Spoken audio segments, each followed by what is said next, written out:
Assalamualaikum warahmatullahi wabarakatuh. Saya Ninda Febriantika Rahmanujana, NIM T 2018-1070. Di sini saya akan menjelaskan mengenai tipe dan gaya kepemimpinan pendidikan Islam dengan materi macam-macam kepemimpinan. Dalam kepemimpinan pendidikan Islam ada banyak sekali macam-macam gaya kepemimpinan. Pada kesempatan kali ini, saya akan membahas mengenai 7 macam kepemimpinan pendidikan Islam. Gaya yang pertama yaitu kepemimpinan transformasional. Gaya yang kedua yaitu kepemimpinan Pancasila. Gaya yang ketiga, kepemimpinan pemberdayaan. Gaya yang keempat adalah kepemimpinan visioner. Gaya yang kelima adalah kepemimpinan melayani. Gaya yang keenam yaitu kepemimpinan dengan hati nurani. Dan yang ketujuh, kepemimpinan kolektif.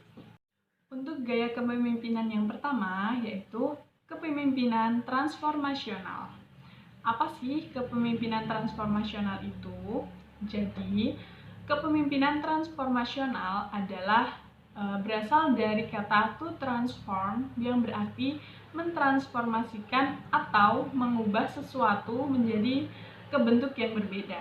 Misalnya, mentransformasikan visi menjadi realita, mentransformasikan potensi menjadi energi yang nyata, dan mentransformasikan laten menjadi manifest, dan sebagainya. Jadi, seorang pemimpin transformasional itu harus mentransformasikan secara optimal sumber daya organisasi dalam rangka mencapai tujuan yang bermakna sesuai dengan target yang telah ditentukan. Sumber daya dimaksud berupa sumber daya manusia, fasilitas, dana, dan juga faktor eksternal organisasi. Adapun indikator kepemimpinan transformasional adalah pembaharuan, memberi teladan, mendorong kinerja bawahan, mengharmoniskan lingkungan kerja, memberdayakan bawahan, bertindak atas sistem nilai, meningkatkan kemampuan terus dan menerus, kemudian mampu menghadapi situasi yang rumit. Kepemimpinan transformasional itu memiliki karakteristik tersendiri. Karakteristik yang pertama yaitu idealisasi pengaruh. Pengaruh ideal merupakan perilaku yang membangkitkan emosi dan identifikasi yang kuat dari pengikut terhadap pemimpinnya. Kemampuan memimpin untuk mempengaruhi anggotanya bukan dengan memanfaatkan kekuasaannya, melainkan memanfaatkan kelebihan intelektual dan kemampuannya untuk menunjukkan kepada anggotanya bahwa kontribusi mereka itu sangat penting. Karakteristik yang kedua yaitu konsiderasi individual atau pertimbangan individu. Hal ini meliputi pemberian dukungan, dorongan, dan pelatihan bagi pengikutnya. Pemimpin akan berusaha memahami status, posisi, dan harapan anggota dengan baik. Pemimpin memberikan perhatian yang bersifat pribadi kepada anggotanya, terutama jika mereka menghadapi permasalahan di tempat kerja atau masalah pribadi.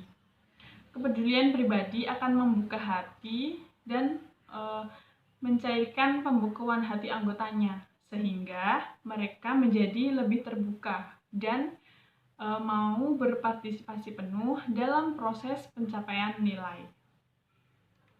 Untuk karakteristik yang ketiga yaitu stimulasi intelektual. Stimulasi intelektual adalah perilaku yang meningkatkan kesadaran akan permasalahan pengikut dan mempengaruhi para pengikut untuk memandang masalah dari perspektif yang baru. Perilaku pemimpin stimulasi intelektual dirasakan sebagai suatu dorongan untuk menyikapi segala perbedaan dengan arif, mempertanyakan kembali kondisi perusahaan, dan mencari solusi yang dapat diterima oleh sebanyak mungkin anggota. Untuk karakteristik yang keempat, yaitu motivasi inspirasional. Pemimpin inspirasional bertindak dengan cara memotivasi dan menginspirasi bawahannya. Pemimpin memiliki visi yang menarik dan menggunakan simbol untuk memfokuskan upaya bawahan. Pemimpin mampu membangkitkan motivasi internal anggota untuk memberikan yang terbaik bagi perusahaan. Untuk selanjutnya yaitu gaya kepemimpinan Pancasila. Sebelum lanjut ke pengertian kepemimpinan Pancasila, lebih baiknya kita mengerti terlebih dahulu apa sih Pancasila itu. Jadi, Pancasila itu merupakan inti dari karakter bangsa Indonesia. Pancasila dapat disebut sebagai reduksi nilai-nilai kehidupan bangsa Indonesia. Pancasila merupakan norma dasar dan dasar negara Indonesia. Pancasila merupakan konsepsi dan cita-cita bangsa Indonesia. Jadi, kepemimpinan Pancasila adalah kepemimpinan yang mengacu kepada sila-sila Pancasila. Seorang pemimpin berbagai level dan bidang harus mengacu kepada sila-sila Pancasila. Seorang pemimpin yang berjiwa Pancasila selalu berusaha dan berupaya menerapkan fungsi kepemimpinannya dengan berlandaskan pada nilai-nilai Pancasila. Nilai-nilai Pancasila itu adalah terdiri dari ketuhanan yang Maha Esa, nilai kemanusiaan yang adil dan beradab, nilai persatuan Indonesia, nilai kerakyatan yang dipimpin oleh hikmat kebijaksanaan dalam permusyawaratan perwakilan, dan nilai keadilan sosial bagi seluruh rakyat Indonesia. Selanjutnya yaitu kriteria pemimpin dalam kepemimpinan Pancasila. Indonesia sebagai negara yang berdasarkan pada Pancasila, sudah seharusnya kriteria tersebut merupakan penjabaran nilai-nilai Pancasila dalam bentuk karakter seseorang. Seorang pemimpin yang ideal memenuhi kriteria sebagai berikut. Kriteria yang pertama yaitu seseorang yang bertakwa kepada Tuhan Yang Maha Esa. Kriteria yang kedua yaitu seseorang yang menjunjung tinggi nilai-nilai kemanusiaan yang adil dan beradab. Yang ketiga, seseorang yang memiliki rasa persatuan Indonesia yang tinggi tanpa membedakan seseorang berdasarkan kepentingan tertentu. Kriteria yang keempat yaitu seseorang yang mampu mengembangkan semangat musyawarah mufakat secara baik demi kepentingan bangsa dan negara. Kriteria yang kelima yaitu seseorang yang mampu mengembangkan pembangunan nasional untuk mencapai keadilan sosial bagi seluruh rakyat Indonesia. Kepemimpinan yang ketiga yaitu kepemimpinan pemberdayaan. Pemberdayaan berasal dari bahasa Inggris yaitu empowerment, yang berarti berkekuatan atau bertenaga. Pemberdayaan merupakan wewenang untuk membuat keputusan dalam suatu area kegiatan operasi, tanpa harus memperoleh pengesahan dari orang lain. Secara teknis, pemberdayaan adalah usaha meningkatkan kualitas hidup masyarakat, mulai dari perencanaan, manajemen, pelaksanaan, sampai dengan pengawasan kegiatan. Pada dasarnya, pemberdayaan adalah cara untuk melaksanakan kerjasama dalam organisasi sehingga semua orang itu berpartisipasi penuh. Pemberdayaan adalah suatu proses membangun dedikasi atau motivasi dan komitmen yang tinggi, sehingga organisasi itu bisa menjadi sangat efektif dalam mencapai tujuan-tujuannya dengan mutu yang tinggi. Selanjutnya, salah satu cara yang bisa digunakan oleh pemimpin untuk menanamkan dan menciptakan motivasi yang tinggi bagi anggotanya adalah melalui pemberdayaan. Pemimpin memberi tanggung jawab dan kekuasaan kepada anggotanya, sehingga anggota pun dapat meyakini tujuan yang dimiliki oleh organisasi. Pemberdayaan dalam hal ini diartikan sebagai pembagian kekuasaan atau mendelegasikan kekuasaan dan wewenang kepada anggota di dalam suatu organisasi. Dalam pembagian itulah, pemimpin memberikan pengetahuan kepada anggotanya tentang seluk-beluk tugas dan wewenang, sehingga terjadilah kerjasama yang baik di antara pimpinan dan juga anggotanya. Untuk menjadikan pemberdayaan sebagai budaya organisasi yang baik, maka hal-hal seperti partisipasi, inovasi, memiliki akses pada informasi, dan tanggung jawab harus dipenuhi.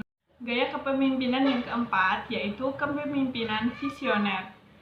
Kepemimpinan visioner adalah pola kemanusiaan yang ditujukan untuk memberi arti pada kerja dan usaha yang perlu dilakukan bersama-sama oleh para anggota perusahaan dengan cara memberi arahan dan makna pada kerja dan usaha yang dilakukan berdasarkan visi yang jelas. Kepemimpinan visioner memerlukan kompetensi kunci, yaitu yang pertama, seorang pemimpin visioner harus memiliki kemampuan untuk berkomunikasi secara efektif dengan manajer dan karyawan lainnya dalam organisasi.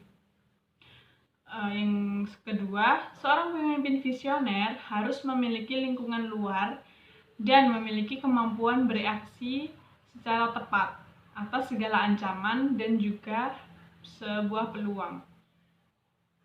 Seorang pemimpin harus memegang peran penting dalam membentuk dan mempengaruhi praktik organisasi, prosedur, produk, dan juga jasa. Seorang pemimpin visioner harus mengembangkan ceruk dalam mengantisipasi masa depan. Ceruk adalah merupakan kemampuan untuk mengatur sumber daya organisasi guna mempersiapkan diri menghadapi kemunculan kebutuhan dan juga perubahan. Seorang pemimpin visioner memainkan peranan yang sangat penting dalam kepemimpinannya. Perannya tersebut yaitu ada 4. Yang pertama, peran sebagai penentu arah atau direction setter. Peran ini di mana seorang pemimpin itu menyajikan visi, meyakinkan gambaran atau sebuah target yang akan diraih pada masa depan. Sebagai penentu arah, pemimpin menyampaikan visi, mengkomunikasikannya, memotivasi pekerja, serta meyakinkan orang bahwa yang dilakukannya adalah hal yang benar. Peran yang kedua yaitu agen perubahan atau agent of change. Para pemimpin yang efektif itu harus secara konstan menyesuaikan terhadap perubahan dan berpikir ke depan tentang perubahan potensial yang dapat dirubah. Peran yang ketiga yaitu sebagai juru bicara. Seorang pemimpin efektif adalah seorang yang mengetahui dan menghargai segala bentuk komunikasi yang ada, guna menjelaskan dan membangun dukungan untuk suatu misi di masa depan. Peran yang keempat yaitu sebagai pelatih. Pemimpin visioner harus menggunakan kerjasama kelompok untuk mencapai misi yang telah ditentukan.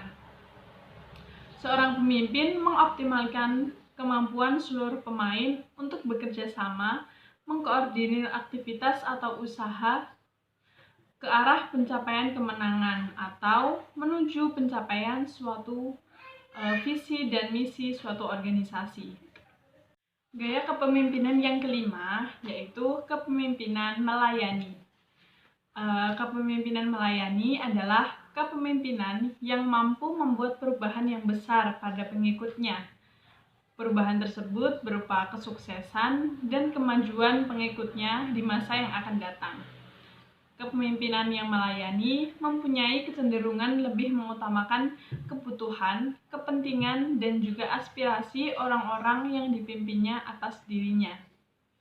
Pemimpin yang mengutamakan pelayanan dimulai dengan perasaan alami seseorang yang ingin melayani dan untuk mendahulukan pelayanan. Kepemimpinan yang melayani memiliki 5 karakteristik. Karakteristik yang pertama yaitu panggilan altruistik. Didefinisikan pemimpin yang mempunyai kemampuan membuat perubahan positif untuk kehidupan orang lain. Yang kedua, penyembuhan emosional menggambarkan komitmen seorang pemimpin yang mampu memotivasi bawahannya pasca terjadinya sebuah trauma. Yang ketiga, kebijakan merupakan hasil pengamatan terhadap bawahan.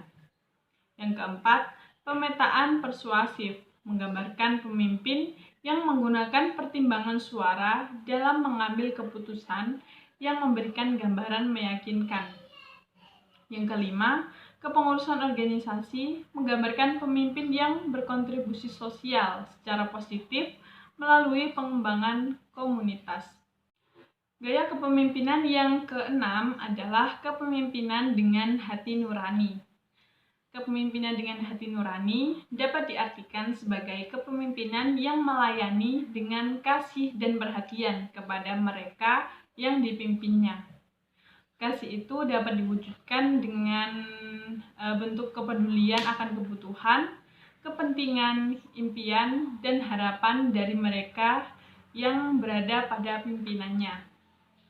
Seorang pemimpin harus memiliki sifat akuntabilitas, yaitu berarti seorang pemimpin sejati harus penuh dengan rasa tanggung jawab dan dapat juga diandalkan. Artinya, seluruh perkataan, pikiran, dan tindakannya dapat dipertanggungjawabkan kepada publik atau kepada setiap individu yang di bawah pimpinannya. Kepemimpinan dengan hati nurani ini memiliki beberapa karakteristik. Yang pertama yaitu memiliki keyakinan atau harapan hidup yang lebih baik. Yang kedua, menerima tanggung jawab dengan ikhlas. Yang ketiga, berorientasi pada tujuan. Yang keempat, kapasitas untuk menangani tekanan. Yang kelima, memiliki kemandirian. Yang keenam, dapat mengontrol emosi pribadinya. Yang ketujuh, orientasi kepada kebahagiaan. Gaya kepemimpinan yang ketujuh adalah kepemimpinan kolektif. Kepemimpinan kolektif merupakan proses kepemimpinan kolaborasi yang saling menguntungkan dan sangat memungkinkan untuk seluruh elemen turut andil dalam membangun kesepakatan yang akhirnya untuk tercapainya sebuah tujuan bersama. Kolaborasi yang dimaksud bukan hanya sekedar seluruh elemen dapat menyelesaikan tugasnya, tetapi yang terpenting adalah semuanya dilakukan dalam suasana kebersamaan dan saling mendukung. Kepemimpinan kolektif itu berlangsung secara non-hierarkis dan dalam penerapannya mengandalkan kerjasama dalam tim. Selain itu, kepemimpinan kolektif adalah kepemimpinan yang memperhitungkan keberhasilan setiap anggotanya, bukan perseorangan, sebagai tujuan dan tanggung jawab yang telah disepakati bersama. Namun, pada kepemimpinan kolektif tergantung pada keahlian dan pengalaman. Kepemimpinan kolektif atau kepemimpinan secara kolaborasi memiliki beberapa karakteristik. Yang pertama yaitu bersifat bersama. Yang kedua, bekerja sama. Yang ketiga, dalam memutuskan hasil dari sebuah musyawarah dengan kesepakatan bersama atau mufakat. Yang keempat, memberikan hak-hak pekerjaan sesuai dengan kapasitas dan sesuai dengan kemampuan pada setiap anggotanya. Yang kelima, memiliki rasa tanggung jawab dan rasa memiliki. Sekian dari saya, hanya itu saja yang dapat saya sampaikan. Apabila ada kekurangan dan kurang lengkapnya materi dan referensi yang saya jelaskan, saya mohon maaf yang sebesar-besarnya. Saya akhiri. Wassalamualaikum warahmatullahi wabarakatuh.